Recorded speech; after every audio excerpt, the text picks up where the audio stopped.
démonstration, il y a des chiffres dans le awa. Je suis chiffrologie. Je suis chiffrologie. C'est une étude. C'est une étude. Non, c'est sérieux, maintenant, awa goût na lobby le roté sur la mano le babétoile c'est quoi ba o vivre. Si on a expliqué ba bétoile rouge ba jaune ba vert ba oye ba de. Il y a le bagenza ba ebi chiffre te bon chiffre 3 années. Les deux mains. Na lobby boye. Nzam na lobby 1 2 3 5 7 10 c'est le chiffre de Dieu. Arche de Noé il a combien de mètres? Surtout Fogoli Bible. Au monde a un chiffre c'est un Nzam. Abraham marchait 3 jours. Pourquoi il a marché 3 jours? Il n'a pas marché 2 jours. Pourquoi Jésus a fait 3 jours dans le siècle des morts? Et le monde du ténèbre nous suit. Bah yebi, bilo kwana, bah yebi ke, bah on l'a d'abisso, bah on court parce que nous on est les supérieurs. N'a pas mage, bah tali étoile, bah étoile il est né, le roi est né. Mais pourquoi ils ont calculé l'étoile? Pourquoi ils ont regardé cette étoile là, ils ont dit que le roi est né? À partir de l'étoile. Ah! Et ils ont pris les histoires, ils sont partis adorer, ils n'ont pas adoré. Jésus a moni bango, à Sepel, bah Foukameli, bah Pesebilo Robake. Et Dieu n'a pas empêché. Mais pourquoi lui, Hérode, roi d'Israël, Hérode, il avait la couronne mais n'a pas l'étoile? Ils ont regardé, mais le monsieur ici, c'est pas lui.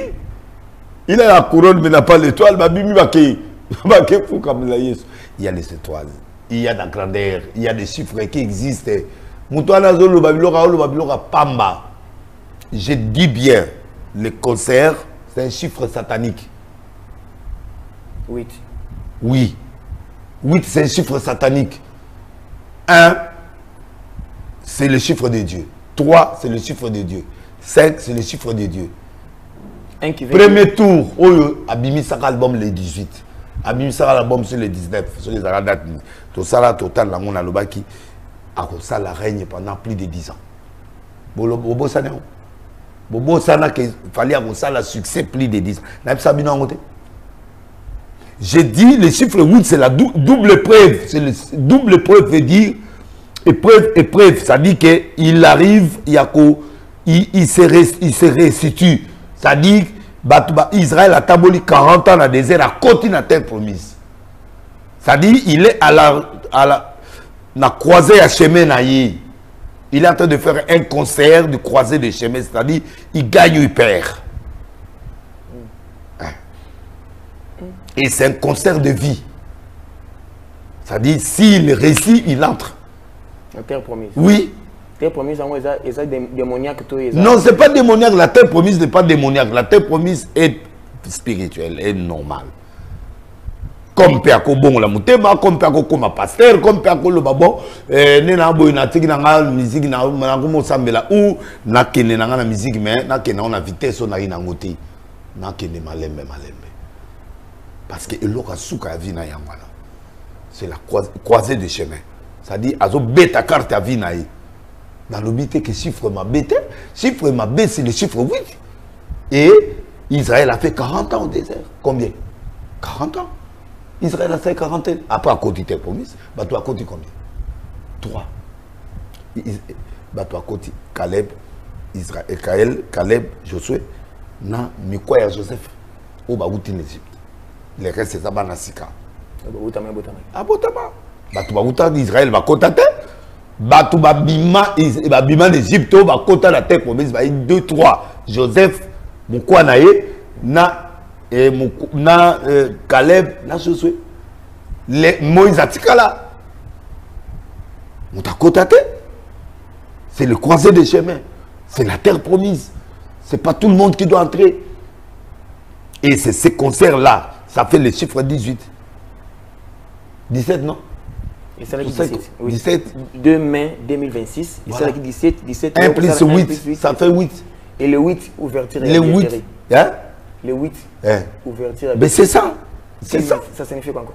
Oh, mais ça signifie quoi? C'est le double épreuve. Vous voulez quoi? Tu veux quelle explication? C'est le double épreuve. Oui. C'est un chiffre satanique, mais qui peut se transformer en bonheur. Il fallait satanique. Hein? Non, non, il ne faut pas dire ça. Le problème, c'est que c'est fallait ne mourir pas. Le problème, c'est pas ça. Le problème, c'est qu'il est en croisé des chemins. Alors, ça, les locaux, oyo, et qu'on paie ça y vie, comme paie et qu'on paie ça y et terre promise à côté pendant la dimension sous. On a calculé, c'est comme ça, c'est la logique. Non. Mais moi, c'est que j'ai calculé la date. Oh, de l'aide à Peggy, c'est pas tout. La Peggy, c'est peut-être bon à mon ansal. Album XX. 10, c'est 10. C'est 20. Oui, mais les chiffres romains. 10, ça fait 20. Oui, c'est les chiffres romains. 10, ça fait 20. 20 ans de carrière. Oui. Mais 10, 20. 20, c'est un chiffre à diable. 20 ans, oui, 2, 4. Maintenant, il traite sur 2, 4, 8. Ah, bah, le caca, ce qui est moi éviter, mais moi, je l'explique. Le 2, c'est quelle date? Diabolique. Voilà, c'est le 2 mai. C'est le 2. Ok. Voyons voir ce qui c'est ça la logique. Non, mais moi, je suis... Non, non, le problème, s'il est dans la croisée des chemins. C'est ça le problème. Le croisé des chemins, c'est le chiffre 8. Ou double épreuve. A bêta, a gagné ou a gagné. Soit a gagné, après arrêté. Allez. Soit a gagné, a Koufi. Espérons qu'il y ait ministère. Espérons qu'il n'y ait pas de mort dans un stade de martyr. Non, mais mort aux Andés. Martyr. Martyr mort aux Andés. On a sablé martyr. On ne savait pas. Voilà. On ne savait pas comment. On a pas chiffre. On savait là, oui. Mais on te pas chiffre, on savait là. La Bible, si chiffre ma bête, la lobby est chiffre 8. C'est le double épreuve. Même on appelle dans une épreuve. Ils ont une épreuve. Alors, double épreuve et l'action de chiffre ma bête, non. C'est le chiffre 8, c'est le chiffre du diable. Mais c'est un chiffre qui veut dire double épreuve, ça dit qu'il combat Yamakas. Il a mélangé 2, 5, 5, c'est le chiffre de Dieu. 2025. 5, c'est le chiffre de Dieu. Mais 2 plus 2, ça fait 7. 7, c'est la perfection. Donc, il aurait belé les alliés. Mélange. Mais ça, épreuve. Épreuve dans la vie. Double épreuve. S'il gagne, il gagne. Okay. Il va gagner. Écoute, écoute, on a un passeport à boule et belé. Au côté concert. On a un passeport à boule et belé. Au côté concert. Oui. On a un aucun. Oui. Ah, tu n'as bon ars de nous nanan. Nabi, est-ce que ce mon a concert? Non, mais que tu concert passer Moïse ça bien, que tu concert Fali pour pas. Bon, na Moïse n'a fallu différence. Message. Oh, Luka n'a pas problème mususu. Ko Luka makambute papa toi na bitumba ya bitumba gabe. Ko ya tatika ko memanga la babilo musute pardon. Oh, mais Moïse a peut-être. Mais bon, on a y a fallu différence. Message. Message ni. Oui, où est-ce que la Christ? Ah, papa. Bah on va aller va coopérer. Bah sur l'entend les Congolais bah sur là. Bon aussi quoi. Ils oublient comment ça va falloir. Mais tika biloko wala tika ko memanga na baba terrain wana te pardon. Terrain na memio. Ko memanga na ba terrain musu. O mende na boina na kando mo na te. Maman bila. Donc na logique mususu. Maman bila belle pas obeta. Mais maman bila bela mpagano te bo azana. Aza? Confia mpagano ba to anyoso ba pagano te. Bo baba chrétien. Il y a un monde na bango, il y a un monde de musique, monde na bango. Ngana na monde wana po ngaba mal ba chrétien na ba chrétien ba zai pananga. Il est au bébé ba la bosana na Kofi yango. Kofi. Mais Kofi a chrétien, a chrétien. A chrétien catholique. Dis-moi mieux le bela chrétien catholique. Na ba catholique ba pagano. Oh, olingo me manga na ba débat. Ngala Marcelo te pardon. La lobby. Non, non, nazo lingande ko provoquer des autres été. Au monde linga sole. Au monde na sole na sole. Non, mais pas si quoi côté religion nga na kota exact pour nous sommes dans un pays laïque. Très bien. Voilà. Côté laïque, moi na kota te. Pour avoir des religions respect à culture. Musulman, namoni de deux Kamba qui est musulman, tu vois. En tant que collègue, il est parti. Tu vois, dans ça, mais ce que on met ma maman, on est qui était. Évêque président Voulouzi. Ça fait du bien comme ça, ça fait du bien. Dollar peso qui t'a quitté nango, ça fait du bien. Dollar réseau qui t'a bilo réseau qui t'a. Bilo qui t'a. Il y a un autre bateau. Comment ça le bilo réseau qui t'a?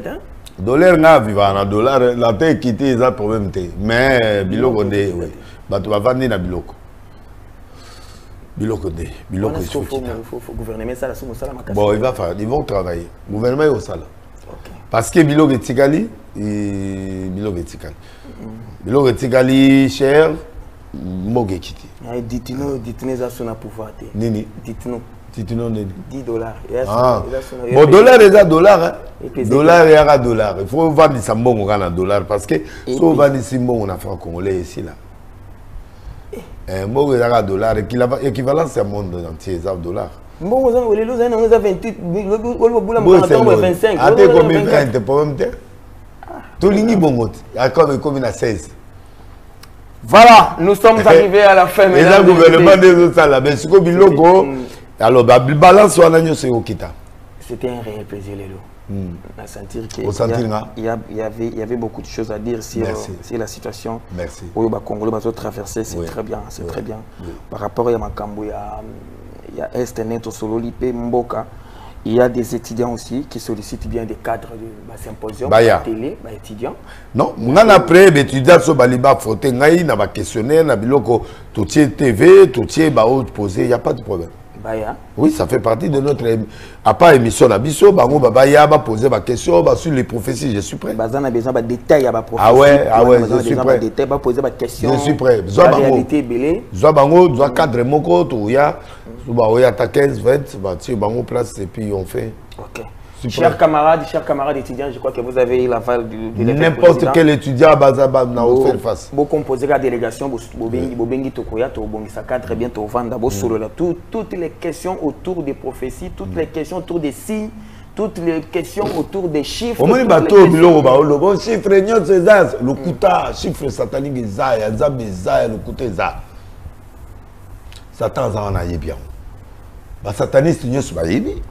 Qui est des chiffres 2 peu par ça de la rango so moni muta kabilo $2000 ba te belo ba ministre ba million so ki a peso 2000 pourquoi ba pesa ka ba 2000 4000 2000 4000 2000 mais na boiso na zumbo na bonde là pour na condamner en sur place na condamner il y a pas chiffre satanique des fois à moins 1000 moins 10 000 non 1000 3000 5000 7000 oui OK je crois que vous avez des offrandes à $20.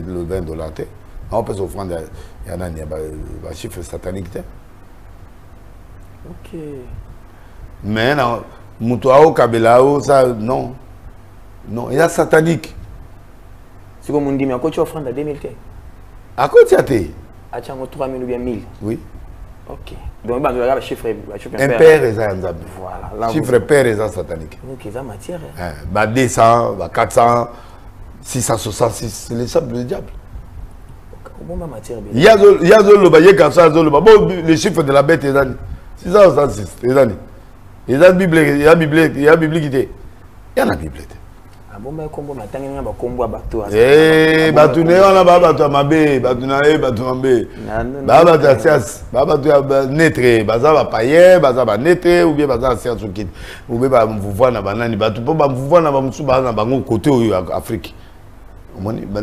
Qui manguiste, mais moi j'accepte qu'ils manguiste parce que ça religion la biso Afrique à côté où mais les Afrique c'est une église importée et ça congolais. Je suis d'accord avec ça, même à Tabalia la bango ba vendre mais bas africain na moni matière to photo bando vendre ndé wana. Oui to kei ngana après nazol ko okende nanga me ozo kende te yo li okende nanga ina za pre na yo to kende bona pesa batu mbote la pesa mbote jani tambu business ozimbote lelo abeda so King Lova Diezola la pesa bino sombote Patrick Mouyaya Gilwando tout ça na pesa Gilwando Mboyo na pesa mbote ministre prêt au sali diplôme au bengi ngate ezala te Ah, tu comme boyné. Didier vous dit Mounza ma pambolo na mono ka ba léopard ya kala ba que n'est pas président. Didier vous dit na moni biloko na SC Barcelone na Leli. Biloko Leli Doudou Famba pa betiango. Na sepeli liao ministre ya fonction publique Nzamba pambolo. Liao na luka okalate qui ba sa madiba Nzamba pambolo. Donc Doudou Famba merci pour un travail que tu es en train de faire. Moi mutunanga. Ya Doudou. Voilà mon président. Après, tu as un lien. Tu as un kendi liboso. Yo voya sima. Mais yo kendi. Ok. Tout ça ok ou pas moi mité. Bilo Mike alamukabo. Otiki Mike kaboya. Doudou Famba aza mutu nzambe. Aza ministre penda alinga flot de terre. Azo biloko tout chantier comme ici Congo chantier pour le président. Président bi bongisa mboka. Donc ni yango azo bongisa mboka ba gouverneur nyonso ba travailler na ba gouverneur pour basunga. Au moins il stade des mois retard tout ça ba hôtel ba 43 millions. Ba fraude mususu ya linga fraude te. Frappe na frappe. Frappe na frappe. Tu vois hôtel ba ça il a 43 ans. 43 ans ba pesa. On va tous va kufiti. Voilà. Ce que y a biloko na ce que pas na ya mais mangote. Ce que y a que nango pas président tala ba tunayo magamba au sal. Tout ça Nicolas. Ba notre ba sala. Mais y a ça Doudou Famba. Analogique na ye. Ya Doudou. Donc Nzamba batela ebele asunga ye Nzambe akomisa ye susu makasi. Baza 4. Pourquoi Doudou ala ba 4. Le gouvernement a sommet. Te baza 4 oyo penda ba okena président. Ah OK. On a profité pour ça carrément. Ba 4. Na yebi nanga bango mais na otanga bango te. Donc Galois Zoka petit nanga merci Nadine maman en Italie Bertissa miracle ba savon mafuta Eli Salou ndenge moko Jocelyn Mbombo na lela au fort Alingete Gilles Kodamboka na pression beauté sénateur financier donc les nani azolela na obeta ye mais azolela tant azoloba nani fa longwa yo pe fo longwa mais soyate ozonga kaka na candidature obeta ta candidature mais o longwa nan ozo sala ba passe pour t'aimer papa c'est Dieu qui a dit ça. Oui, tu sais, quand Dieu dit quelque chose, ça fait mal, mais il faut changer. Vous comprenez? Il faut pas l'ongwa. Vous comprenez? Le directeur à cabinet, c'est l'église. Tout ça, Roland Dalo. C'est mon frère. Et ça, le commoté. Mais Dieu dit qu'il doit quitter. Il faut pas l'ongwa. Le président a besoin de vierges. Très bien. Donc, il y a la cité. Oui, c'est ça. Ndalumumba Rebecca Comestique. Aza, moi, si moi, Salama, na Kalemelembe, numéro 178, tu vas kende kuna, na Christ Maya, ba kende kuna, ba manicure, ba pédicure, ba mafuta pesana, biloge beleza, moi, ce qui toko azu sa makamone, moi, si, il faut soutenir, Nzamba Pambola, ba ministre, nyonso, Nzamba Pambola, dans ce qui va na mabanga, na mingi, na maman gouverneur, ya maman fière, Azali. Kodamboka pe Azali, bato nyonso bazali. Willy Musheni, bangoto bazaba, nani ndekonango ya bandu pe Dijo Farana za na kati. Na ka su Dede mo passa ta. Dede na oloba, Dede kasi mutu ya maman fifite. OK, Dede mo passa. Dede ndekonangati. Mo dépasse. Hein? Mo dépasse. Mo dépasse oui, muta solo penda. Ça bien. Oui ba Anjoli wana za mwana, oui ba. Anjoli. Oh ya porte parole azaga mukonzi asini adjoint. On a parlé na l'Assemblée nationale. Ata mwana ngati. Ubosana. Ya mulimo to ya. Mulimo mwana nga na motel biloko tu. Arse to banana ye. OK. Pardon? So a telemi azana so moninga oye ba directement. OK. Papa. Il est pas sauté. A ko sauter. A sauter ma ozo. A sauter boto ça dit. Azali nanou, mais à sauter. À sauter. C'est très bien. Merci beaucoup à tous les amis. Nous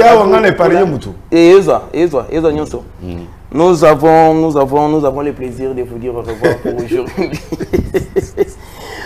Voilà, en rapport avec les dollars, j'ai un message, j'ai un tweet d'un ami que j'ai beaucoup aimé. La baisse du taux du dollar ne profite pleinement aux citoyens si l'État suit, régule et impose des ajustements dans les prix des biens essentiels. Voilà, baisser les dollars, c'est bien. Bon, ajuster les prix pour les peuples, c'est mieux. Les dollars, on a des okita. Ils appellent voyou profiter pour balayer à bateau. Mais ils ont bien pour mon équita, mais le gouvernement a réajusté. Des autres mais mon équité c'est bon, moi je suis content. Mais le gouvernement a la moi par rapport. Voilà, l'État doit agir. Il s'agit bien de Maître Joseph Mabiti Asito. Candidat bourgmestre ya commune à Bandalungwa Masato Choka. Nous les jeunes nous avons tous les jeunes awa je crois qu'on peut obéir tout côté avec le président tout ça azwa suma boko atela yopo tous à Bandalungwa on a bien et ça la bien makasi toute la jeunesse il faut to kota kota place et sengin to kota pour nous bunda bitumba ou bien na mo konti mboka partout où et au senga to bunda to récupérer mboka na biso.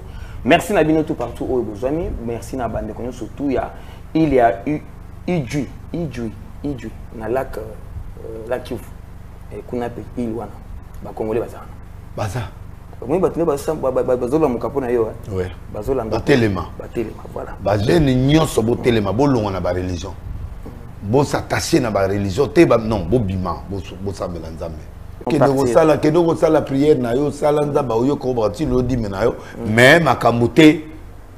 OK. Là, c'est très bien. Dis-moi, il y a biloko no nyoso de sambela nzambe na yo ndeko zo sambela mais makamako tirer sous batute nanzo tout. Nous allons prendre la toute dernière partie, ce virage tout vendre bien. Je crois qu'il y a des réactions tellement que sorti na yo ya suka oyo makamba chiffre oyo betaki na ebisio il pas eu le temps de dormir. Il y a un homme de Dieu qui nous a contacté à partir des États-Unis à Lobby. Jamais na ba chiffre à diabolo ezalaka te chiffre makamyo surtout ezana nga ya nzambe mtasala ba chiffre na ye a définir pe makamyo ndenge sengela ko définir. Je crois que na boyaki na lingaki to étalier to ça pe idée na yo par rapport à Anthony. Moi je suis chiffrologie makamyo Anthony wana ndenge le bien c'est la distraction ya makamyo Anthony Tony batika Anthony batila ale mutu ane mutu Anthony azana na nzambe amutu abomi mutu te aza mutu ake boite ake fe ce bakamo aza pe jeune azota makamuna ye tozo ki pe été a président la bisote c'est Anthony, c'est le président du Congo. Anthony Tshisekedi c'est le président, donc c'est l'enfant du président. Il peut faire ce qu'il peut faire, s'en fout, on ne s'engage pas le président. Mais ce qu'on sali erreur ba okangaye, ce qu'on sali pe erreur ba okangaye te, ce qu'on sali erreur ba okangaye, le président restera. Nous c'est le président. Nous on n'a pas besoin d'Anthony Tozate à moi na président mais à présenté. Oh, ni na ngobo Anthony a saini à moi na. Je comprendre. Tout est obéta masolo ya o le kanaki o babundi kuna mama première dame abundi na moi. Ezaka ka babiloko la bangwana. Distraction. Mais c'est pas distraction. Est-ce que le président de la République, il est dans l'histoire d'Anthony? Aboti motema à mon antenne. Moi, naza moi, net ba nanga bazawa. Mutu so azo décoller, mutu so a librer, mutu so ke, mutu so ba oza ba passer te. À libre à sa capacité ce qu'il fait. C'est un enfant. Un enfant reste un enfant. Il n'est pas le président de la République. Donc, tout tirer attention. Tout tirer attention, tu as ma distraction. Distraction, tata Mobofani Antonio, c'est quoi? C'est un enfant du président. Distraction. Distraction. Infiltré, azo distrait. Azo distrait, biso, na biloko mike, toke na distraction. Évitez tout ça. Même si c'est comment qui est. Même à temps, ils ont problème, à temps, ils ont vrai. Ce sont des distractions. Ils ont à régler. Ce sont des choses qu'on doit régler.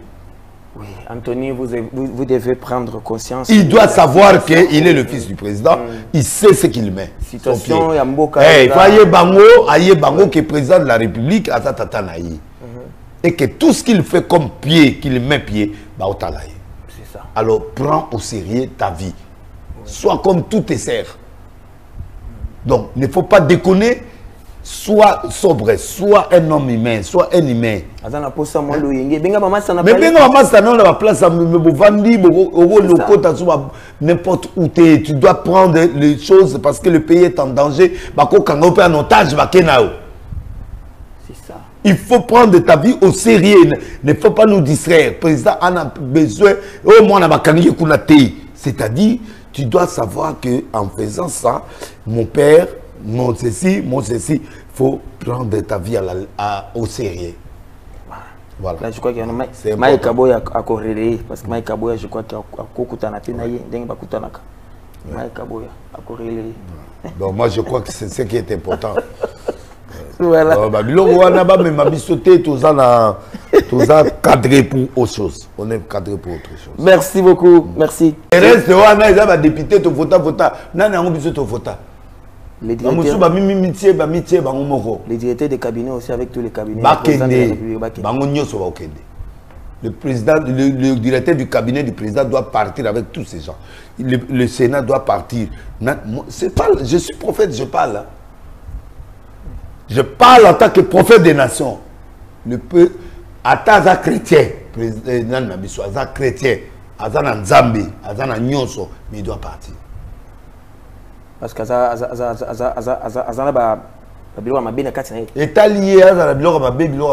il doit partir. Avec tous ces éléments. Dieu veut que le président restaure tout son entourage, le parlement, Aza la Vierge. Bata Sika, Yamunda Yasika. Abunda bitumba oyo ya bitumba ya. Bon mon ate ngazo mona ngam na bisabino guerre go ya na Congo. Guerre yate. J'ai parlé à l'Arche. 1 mois, 2 mois après, 3e mois, guerre bandi. C'est moi qui ai parlé ça. Ngam na loba. Na loba on a Arche et j'ai publié. Na lobi guerre soya. Bitumbeza. Ezala bandeko na biso ya bakuvira bandeko bakisangani bandeko gereza. Dieu va manifester sa gloire dans ce pays. Yozo odo mona beso la zoli la condamnation ya Kabila o mona normal. Bango bazo linga Kabila. Aba choqué. Te na tuni ya zo linga Kabila. Te Babimisi sabato na balabala na 2016. Papa, boniko. Catholique bobo la sabsoni nango. Nous ont vous êtes une église, une association sans but lucratif le quoi la bisognos. Votre opinion peut être respectée comme ne peut être respectée. Vous êtes une église importée et oui, tout sabino, mais n'exagérez pas. Vous avez un monopole. Non, vous avez un monopole. Vous avez un monopole, mais président, on peut sabino en côté. Ici là. Moi, un monopole ici. Oh. Donc, tout le monde a binoté, tout le monde se respecter. Tout ce dialogue na bino ana oyo ya bino na ba protestant ezati. Dialogue to na dialogue forme mususu dialogue ya bino ana ezati. Na yebisi amuna Kagame ayoki ango batu nyos. Eloko Kagame animi biso kenango. Ah! Oma liwate. Tokete. Nana tour na bango basala wana okende kutana Kagame okende kuta utambola boy tout ça là c'est pour nous amener là où zolo bagano te dialogue et même et comme na départ ba ocha mutu mususu. OK. Ba remonter coup na lobby ango devant la nation. On va changer le président. Je veux maintenant que vous parliez avec l'esprit qui est en vous. Je veux que vous restiez là avec la jeunesse. Je prends toute la jeunesse de la République démocratique du Congo. Nabo baza libanda mboka, nabo baza na kati ya mboka awa, nabo baza mopanzi na kuna to bakangi kuna ba automatiser bango. Je veux que vous ramenez bango na ba écriture comme nous avons la Bible là. Vous ramenez bango na ba écriture au solo là na bango, au motiver bango baza la manipuler. Parce que là, on voit déjà que la République a condamné. Mais c'est une religion qui vient dire que non. Et même si on a la Bible, Exode 23. Et ça, dans le verset, on a dit, ça, tout un rapport. Vous ne tuerez pas, c'est quoi? C'est vrai. Quand on condamne dans la justice, il n'y a pas de tuerie. Non, le peuple congolais ne peut plus être manipulé. Il était manipulé hier, mais là il n'est plus manipulé.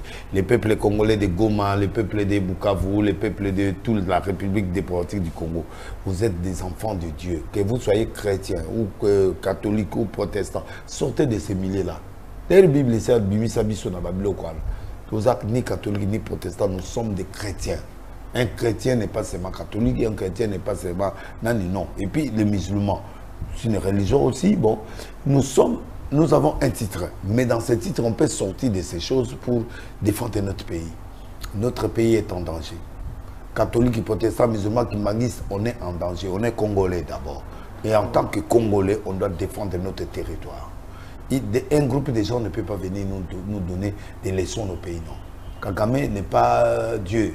Kagame, c'est un monsieur qui est président en Rwanda. Alors, il ne peut pas inculquer Banyamulenge, Babiloko Mogoboye, Tuti du Congo, tout ça, ce sont des bazars. Bilora Papamba, Yanatinati. Restez debout. Toute la jeunesse, restez debout. Croyez à votre pays, croyez à notre nature, croyez à notre Dieu. Nous allons défendre notre pays. On ne peut pas tuer tous les Congolais, non. Ce qui nous énerve, c'est quoi? C'est de rester bâclés par une certaine idéologie des gens. Nous sommes venus libérer le pays. Quel libérer? On va libérer le pays pendant combien de fois?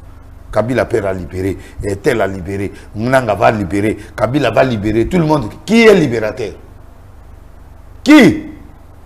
Que Dieu leur a donné le mandat pour venir libérer le Congo. C'est qui? Ça n'est des trop. Oh, il y a les États-Unis, on a libéré. Comment on est? Mananga. Aïe ko libérer Congo atayo mo yemo ga kufi libérateur a kufi yemo moi na zongi ki tafi bon siko o libérateur a né papa atayo mo armée de libération c'est quelle libération bati bana bazebi wana armée est-ce wana batu ba armée wana oyo to mona oya nanga oyo basi na bazemi bilenge bango ba traumatiser bilenge bazo traumatiser bilenge etali bango bana na biso oyo bazo kanga bango na makasi po bakoma na armée bakokima eko changer na yebisio Dieu suscitera quelque chose dans la République démocratique du Congo boza ko banga nzambe boko banga nzambe na Congo. On a besoin des États-Unis, on a besoin des Européens, mais la première personne qui est importante, c'est cette jeunesse qui me regarde là. Ne contentez plus les manipulations des pasteurs, des manipulations des prêtres, des manipulations des gens. Oh, ceci, non. Tu es prêtre, tu es la prêtre. Mon cousin Zanabino, tu es la messe. Koye la biso makambo politique. La politique, on les laisse au président de la République et son gouvernement. Nabatuba Sala. Makambote, oh, nani, non. L'église n'a pas droit d'amener les gens. Oh, ceci, non. Oli ngakutunde pona ngakutunde l'église kutunde zana kutu bokota kutu makamwana te bokota te jeunesse bokota te bolonga na bakata ba biloko. La manipulation est trop grande au pays. Bazo manipuler la population, bazo manipuler l'église, bazo manipuler na lobby l'interprétation et au niveau de l'église et au niveau des musiciens et au niveau de tous ces gens-là. Un pays qui se respecte normalement de toi to beta ta ba concerter to beta gatika to beta Tobeta, potobeta, mais logiquement, tu beta. Donc, drapeau feu d'Alembert. Drapeau feu d'Alembert, tu vas couper normalement, drapeau feu d'Alembert. Il y a une invitation, il y a partout. Invitation, il y a partout. Tu es dans le bas. Invitation, il y a partout. Le président français, il est là. Tu as besoin de Rwanda. Bon, si on a un président français, on va manipuler. Hein? Non, on a tout niveau toqué. Toqué même en Europe, même Boulos, oh, Nanyuan. Au moins, tu as comment pengwa. Bazo pengwa, na kata réalité la vie, bazo pengwa. Ceux qui ont la réflexion de Dieu, priez pour votre pays, dis non à la manipulation, dis non à Kagame, dis non. Kagame n'est pas Dieu, il n'est pas Dieu. Il finira à Okufa, Togolelaye. C'est un Dieu, n'est pas Dieu. C'est un humain, comme tout le monde, que les gens utilisent. Dieu a déjà désarmé ses bombes, il n'a plus rien.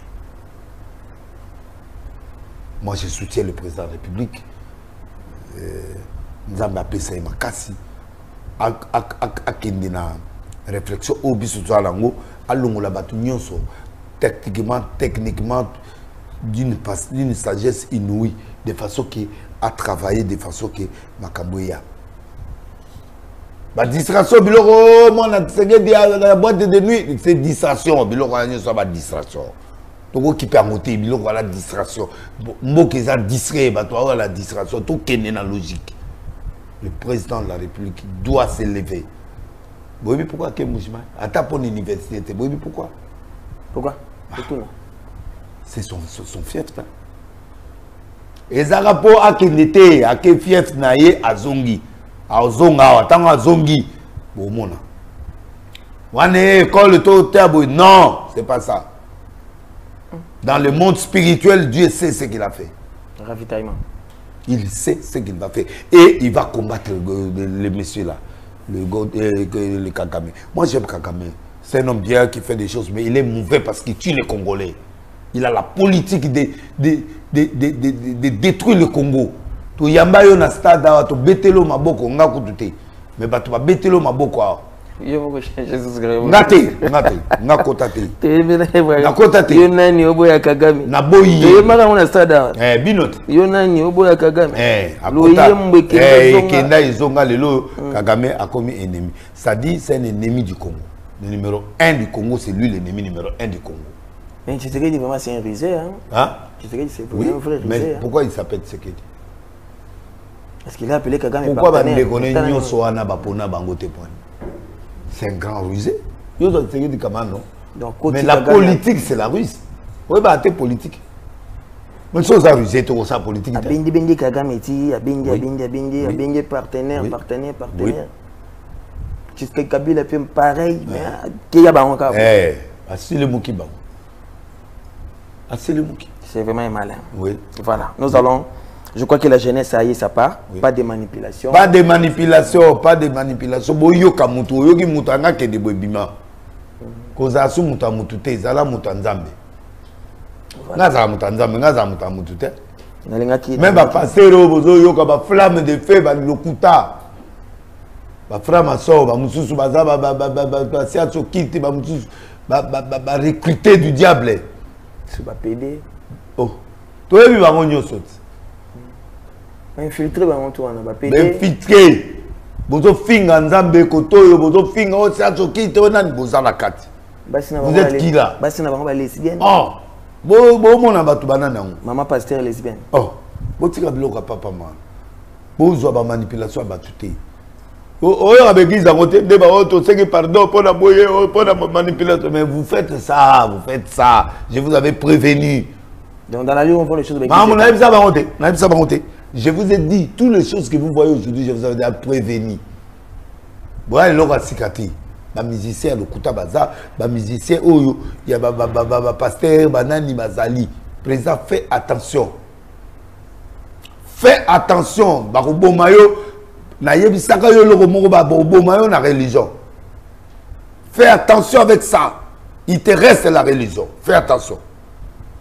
Je m'adresse au président de la République. Je suis na yebisaka yo la fois passée que bakotinda ba cercle de religieux à côté na yo. Fais attention à la religion. Bako zoyo na souka na religion. Mais sors de ça. Sors de ça. N'embarquez pas les gens, n'embarquez pas trop les gens, non. Non. Qui que ce soit. Embarquez pas tout au pasteur. Non, pas question à ce moment. Et bon, il y a Koufa. Il y a Moutou, c'est là qui nous bunde. La biso là qui nous Koufa. Voilà. Merci à tous nos amis du côté de l'Izipa, Topesi Maman Rifina. Maman Rifina. Mbote Mingi, PDG, il y a Izipa, Komori, Topesi Bandero, surtout tous les corps académiques. Topesi Mbote Mingi, Bandero, surtout il y a Desgerad, il y a Football Club, Topesi Bino, Mbote Mingi, le président. Patrick Moudimou là. Au Bosnie, hein? Équipe Mobutu. nga Mobutu